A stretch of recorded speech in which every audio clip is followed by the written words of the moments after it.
అంటే కొన్ని వాటికి ఆ భగవంతుడే నిర్ణయిస్తాడు ఏది ఎప్పుడు జరగాలన్నది. నేను చాలా సందర్భాల్లో చెప్పడం జరిగింది.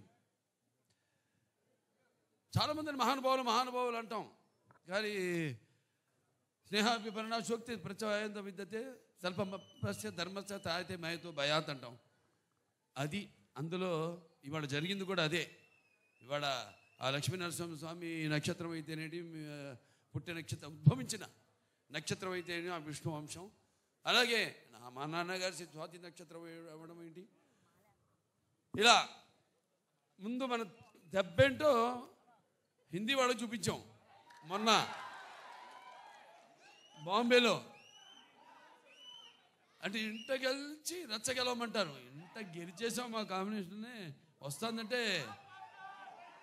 ఇప్పుడు రచ్చ గెలిచి అంతే, రచ్చ గెలవడానికి రచ్చ చేసాం. అక్కడ బ్రహ్మాండంగా వాళ్ళు సినిమాని వాళ్ళు మేము రిలీజ్ చేసిన ఘోర ఏదైతే థీమ్ సాంగ్ ఉందో అద్భుతంగా వాళ్ళు దాన్ని ఆస్వాదించారు.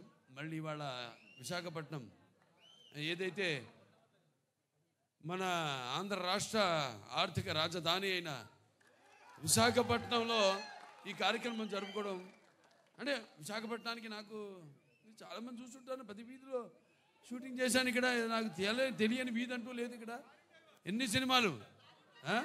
ఈయనేమో గుర్రం మీద నన్ను తీసుకెళ్ళి అప్పుడు అదేది మన లెజెండ్ సినిమాలో 10,000 మంది ఉన్నారు, మీరు చూశారు. అలా గుర్రం మీద అద్దం పగలు కొట్టుకుని వెళ్ళడం, ఎన్నో. ముందుగా సరే, నాకు ఇంత ధన్యమైన జన్మనిచ్చి నన్ను మీ అందరి గుండెల్లో ఆయన ప్రతిరూపంగా నిలిపినందుకు దైవాంశ సంబుతుడు, విశ్వానికే విశ్వ నటన ఎలా ఉంటుందో చూపించిన కారణ జన్ముడు, నా గురువు, నా దైవం, మా తండ్రి గారిన విశ్వవిఖ్యాత నట సార్వభౌమ నటరత్న కళా ప్రపూర్ణ డాక్టర్ పద్మశ్రీ నందమూరి తారక రామారావు గారికి,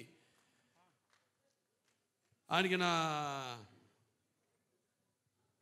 అంటే ముందు అంటే వాగ్రత సంపర్తం వాగ్రత ప్రతిపత్తే జగతో పితరు వందే పార్వతీ పరమేశ్వరం. అటు తల్లి యస్మాత్ పార్థిపత్య ప్రాతుర్భూతున్న భక్తి గురుణ సంతుల మాంసే సహస్రం తస్మై సర్వజ్ఞ మూర్తే పిత్రే.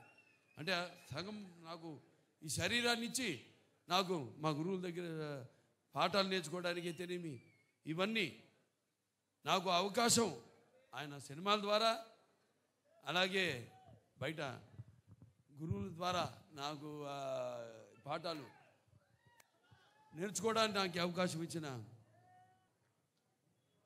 బసవతారకం గారికి, వాళ్ళకి ఈ సభాముఖంగా నా ధన్యవాదాలు తెలియజేసుకుంటూ, ఇప్పుడు మన సినిమా విషయానికి వస్తే తాండవం, అఖండ తాండవం మొదటి సినిమా భాగం చూశారు మీరు. ఆనాడు ఆ కోవిడ్ పరిస్థితుల్లో ఆ పాండమిక్లో చిత్రం విడుదల కావడం మొట్టమొదటి భారతీయ చిత్రం. అసలు జనం వస్తారా రారా థియేటర్ కన్నా పరిస్థితుల్లో ఆ సినిమాను విడుదల చేయడం, దాని తర్వాత అది ఘన విజయం సాధించడం, అందరికీ ధైర్యం రావడం, వాళ్ళు కూడా వాళ్ళ సినిమాల్ని విడుదల చేయడం, మన వాళ్ళే కాదు యావత్ భారతదేశపు చలనచిత్ర పరిశ్రమ కూడా వాళ్ళ సినిమాలన్నీ ధైర్యంగా వాళ్ళు విడుదల చేయడం జరిగింది. ఇవాళ మళ్ళీ అఖండ తాండవంతో మేము ముందుకు వస్తున్నాం. చూసాక పాట ఎలా ఉంది?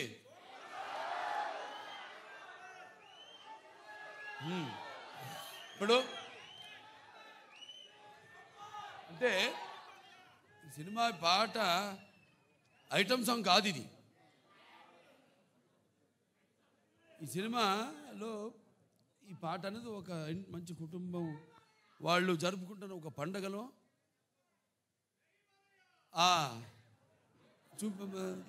తీసిన పాట ఇది. సో ఈ సినిమా చూస్తారు మీరు. ఈ పాటే కాదు, సినిమాలో మా సంయుక్త మెనన్ ఆవిడ పాత్రను చూస్తారు మీరు. పాటలో గ్లామర్ చూశారు. ఇప్పుడు ఆవిడ రేపు ఆ సినిమాలో ఆవిడ పాత్ర ఎంత అద్భుతంగా ఆ పాత్రకు అంటే మన దర్శకులు బోయపాటి శ్రీను గారు మరి ముత్యాలు ఏటుపాలుగా దొరికితే చూడడానికి ఎంత అందంగా ఉంటాయో అంత అందంగా నటినట్టు నుంచి భావాల్ని రాబట్టగలిగిన దర్శకుడు మా బోయపాటి శ్రీను గారు. అంత బాగా బ్రహ్మాండంగా ఆ పాత్రను రచించి అంత అద్భుతంగా ఆవిడలోంచి ఆ భావాల్ని ఆ పాత్ర చూస్తారు రేపు మీరు. ఎంత అద్భుతంగా ఆవిడ కూడా నటించి ఎంత బాగా ఆ పాత్రకు న్యాయం చేసిందో. అలాగే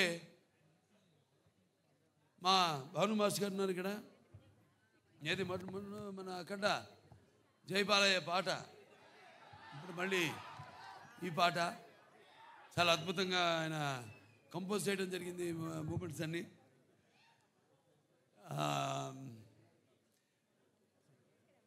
ఇక మా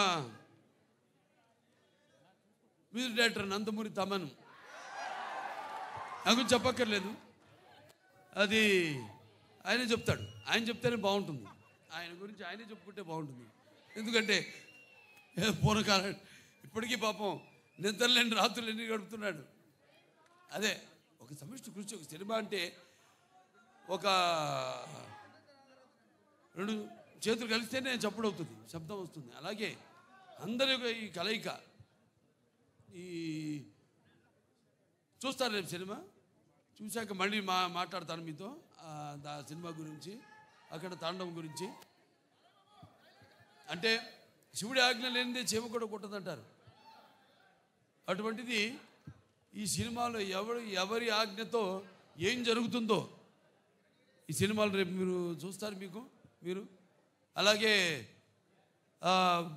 కాశర శ్యామ్ గారు ఎంతో బాగా రాశారు పాటని.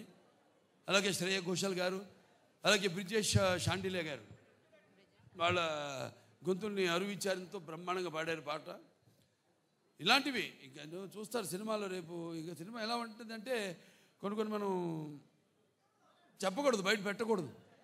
థియేటర్లో చూసినప్పుడే మీకు తెలుస్తుంది.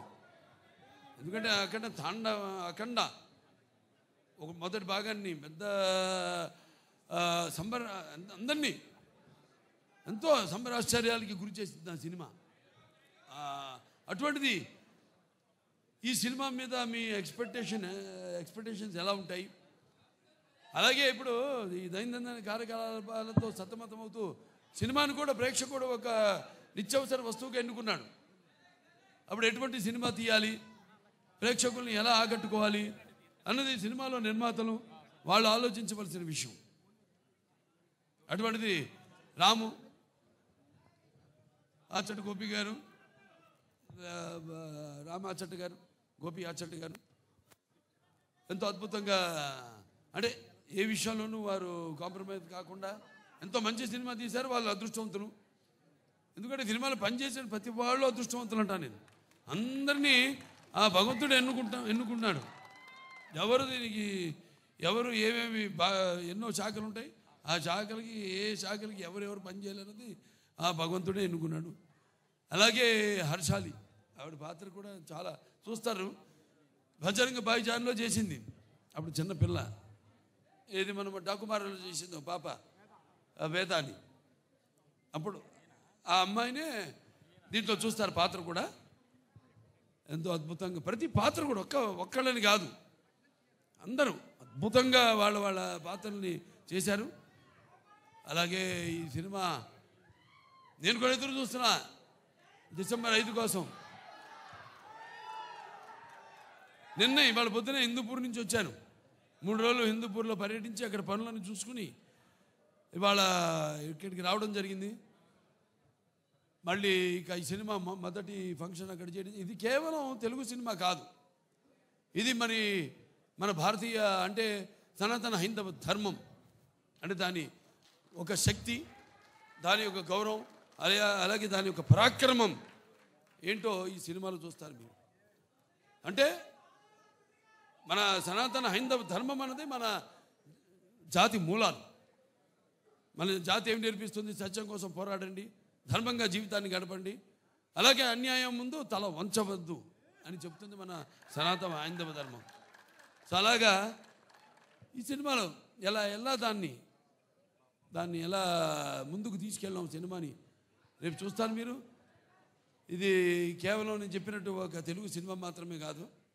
ఇప్పుడు రేపు మళ్ళీ కర్ణాటకకి వెళ్తున్నాం. అక్కడ చింతామణిలో మళ్ళీ కన్నడ సినిమా ఫంక్షన్కి అటెండ్ అవుతున్నాం. అక్కడి నుంచి మళ్ళీ చెన్నై వెళ్తున్నాం. ఇలా ఈ సినిమాని అంటే ఇటువంటి మంచి సినిమా మనకు తెలుసు, మంచి సినిమా ఇదేంటో అనేది. వాళ్ళు మన దెబ్బ